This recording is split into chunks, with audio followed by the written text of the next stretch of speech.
मैं आपको साफ साफ बता देती हूँ, मेरी बेटी के शौक थोड़े से अलग है बहन जी। अरे बहन, हमें सब पसंद है। आपकी प्रियंका जैसी लड़की की तलाश मुझे कब से थी। जींस पहनकर अंग्रेजी में गिटर पिटर बोला करे। अरे बहन जरा सुन तो लो, मेरी बेटी के शौक क्या क्या है।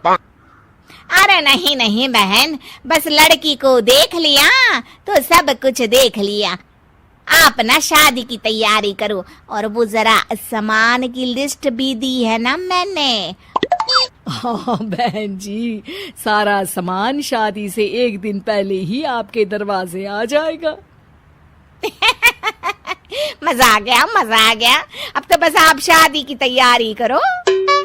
प्रियंका के माता पिता के जाने के बाद कंचन का पति उससे कहता है, अरे भाग्यवान, तुम तो कुछ ज्यादा ही जल्दी दिखा रही थी शादी की। अरे बोलने तो देती, लड़की की माँ क्या बोलना चाह रही थी। अरे आप चुप रहिए जी, कुछ पता भी है आपको, बस मुफ्त में बोले जा रहे हैं। मेरी दोस्त शशि की बहू देखी, लंबी पतली और पढ़ी लिखी, हजारों में कमाई और संस्कारी भी। अरे पर जब वो मेरी बहू देखेगी तो जल भुन जाएगी। लेकिन तुम तो शादी ऋषि के लिए कर रही हो ना, या शशि के लिए? तुम्हारा लड़का कुछ कमाता भी नहीं है और शरीर भी भगवान की दुआ से फूलता ही जा रहा है। फिर बोले आप हैं? फिर बोले आप? मैंने कहा ना, प्रियंका जैसी जींस पहनकर अंग्रेजी झाड़ने वाली बहू किस्मत वालों को ही मिलती है। चुप रहिए आप।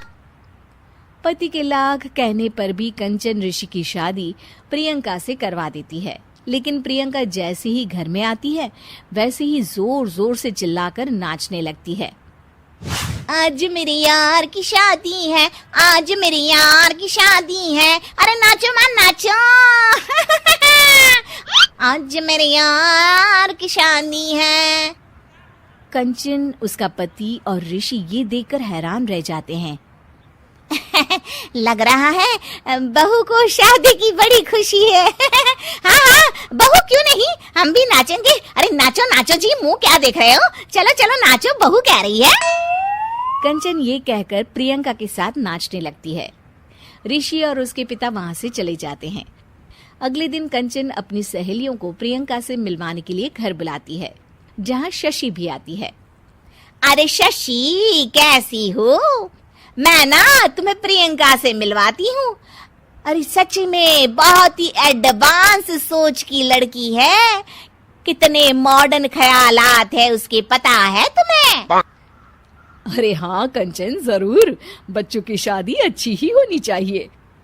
और वैसे भी तुझे तो शुरू से ही ऊंचे ख्याल की बहू चाहिए थी। तभी कंचन की सहेली कहती है, अरे कंचन बुलाओ ना प्रियंका को, हम भी मिल ले।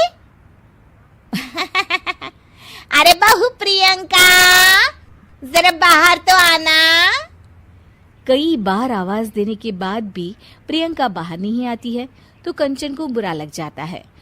वो उसे लेकर बाहर आती है, लेकिन ये क्या, प्रियंका लड़खड़ाती हुई बाहर आती है और उसके हाथ में शराब की बोतल होती है। हालांकि शराब पीना स्वास्थ्य के लिए हानिकारक होता है और ये हमारी किडनी के लिए बहुत ही खतरनाक है, लेकिन कंचन की बहू प्रियंका पूरे नशे में होती है। अरे इतने सारे लोग। ये कहकर वो शशि के पास जाती है। आंटी जी, पत्ते खेलेंगी, पत्ते। अरे दूर हो, दूर हो, तुम्हारे मुंह से तो शराब की बदबू आ रही है। अरे कंचन, माना तुम्हें मॉडर्न बहू चाहिए, लेकिन आधुनिकता का मतलब ये तो नहीं ना। बुरा ना मानना कंचन, तुम्हें पता था कि तुम्हारे बेटे की कमाई और शरीर दोनों ही ठीक नहीं है, तो तुम्हें उसी हिसाब की लड़की से शादी करवानी चाहिए थी। ऐसा कहकर सभी औरतें वहां से चली जाती है। तभी प्रियंका की माँ कंचन के घर आती है। अरे बहन जी, बड़ी चालाक निकली आप तो। बिना बताए अपनी पियक्कड़ बेटी मेरे लायक बेटे के गले में बांध दी। आय हाय, बड़ी आई बिना बताए। उस दिन जब मैं ये बात बता रही थी तो तुम तो सुनने को भी तैयार नहीं थी, अब भुगतो तुम। ये कहकर वो माँ से वापस चली जाती है। सबके जाने के बाद कंचन अपना सर पकड़ लेती है। हाय रे, आधुनिकता की अंधी दौड़ में मैं अपनी संस्कृति ही भूल बैठी थी। अब तो राम ही बचाए मुझे।